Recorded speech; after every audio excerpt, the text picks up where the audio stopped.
Last Tuesday, the Supreme Court failed to halt the CDC's eviction moratorium.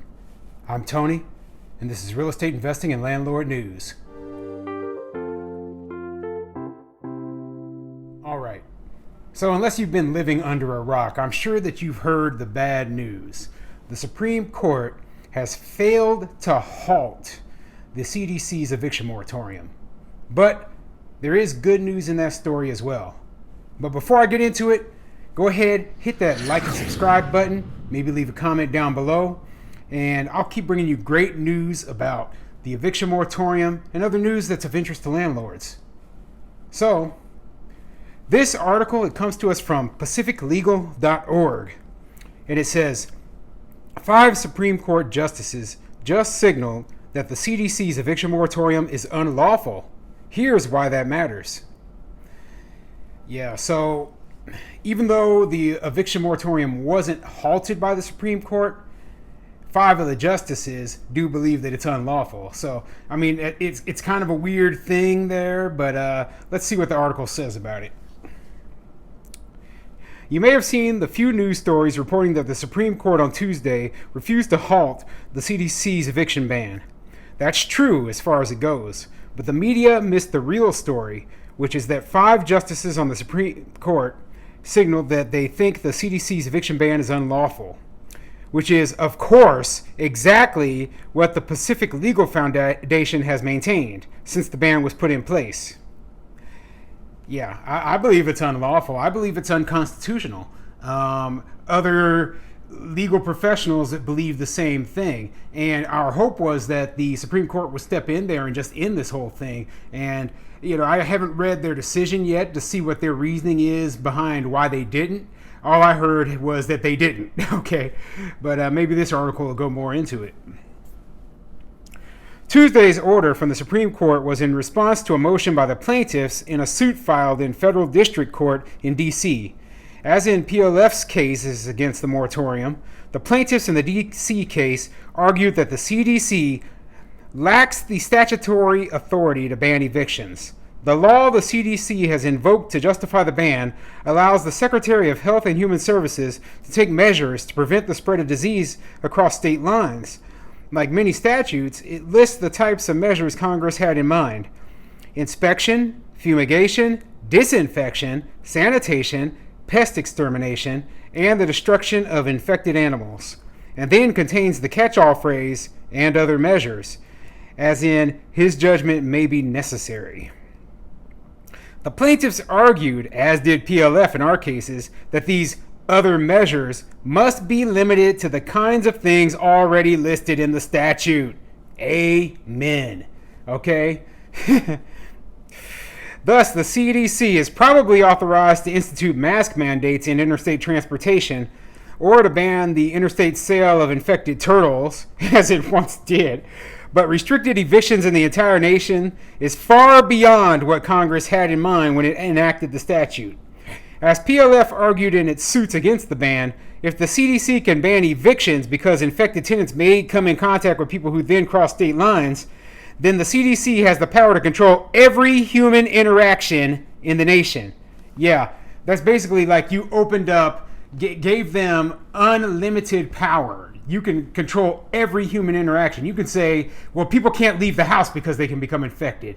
People can't walk on a road that goes across state lines because they might infect someone in others. They can't go into other states. You know, this is the United States. You know, we have some freedoms that are guaranteed to us no matter what.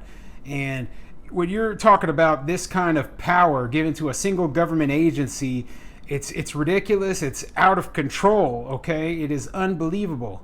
Okay, it is unbelievable. And here we are as landlords caught in the middle of this all. And man, I mean, it's hard to believe that this is even happening.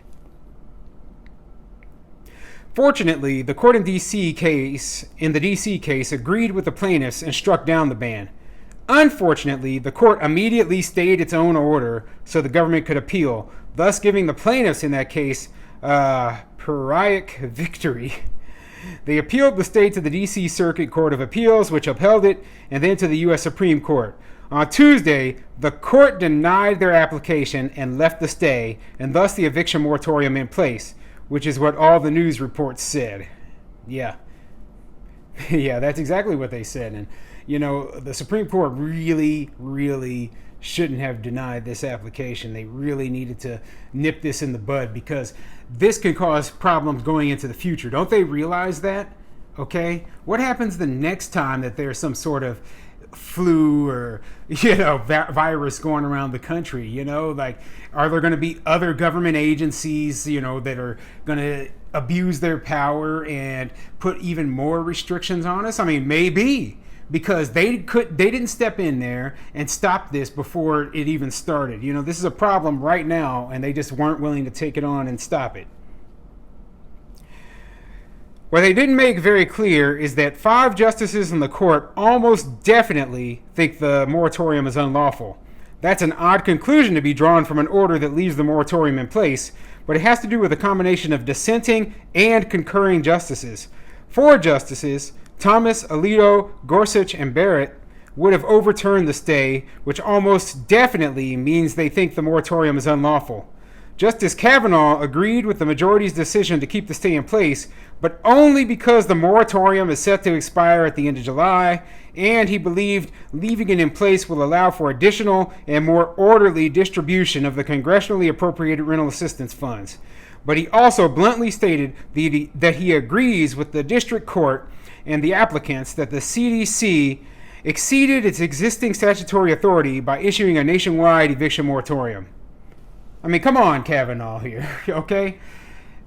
Think about it this way, right? Yeah, it is ending at the end of July, but we're only a few weeks before that. There's not going to be any more orderly rental assistance being paid out.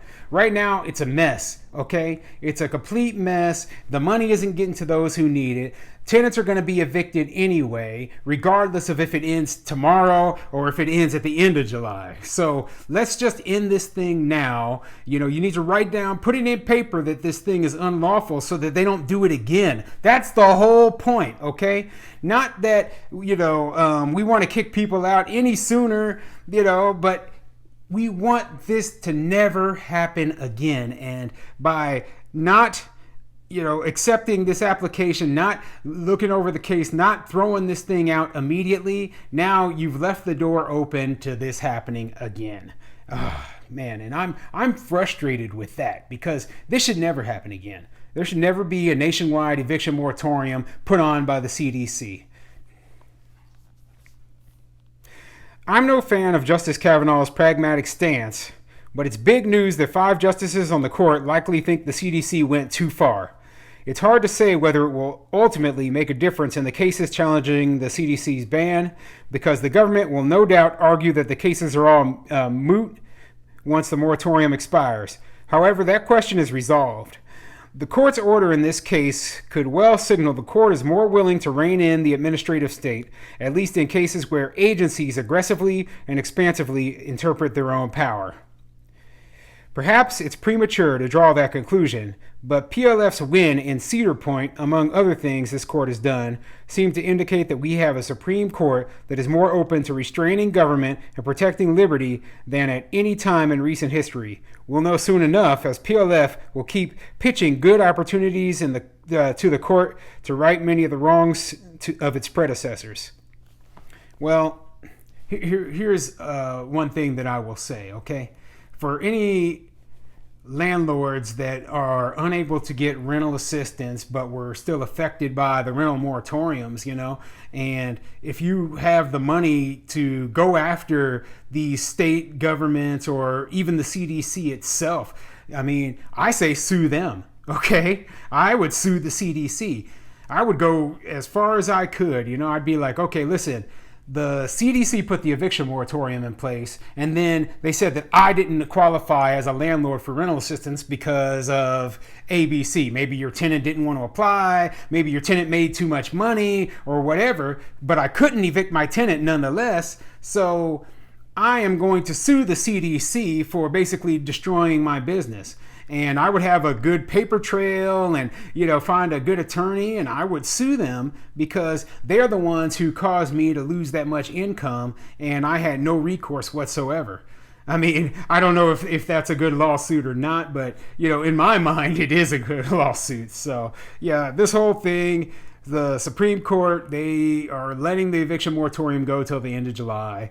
And hopefully it ends there. Now, obviously, there are some states that have already extended to September. I believe California is extending theirs all the way to September. Some, even though their moratoriums are ending, are not going to allow the landlords to get rid of the tenants who were affected by the moratorium until 2022. So, yeah, this thing is going to be going on for quite a while in some places. But eventually, this will all end. Things will return to a state of normal, hopefully everywhere by next year. And yeah, ridiculousness. That's all I can say for now.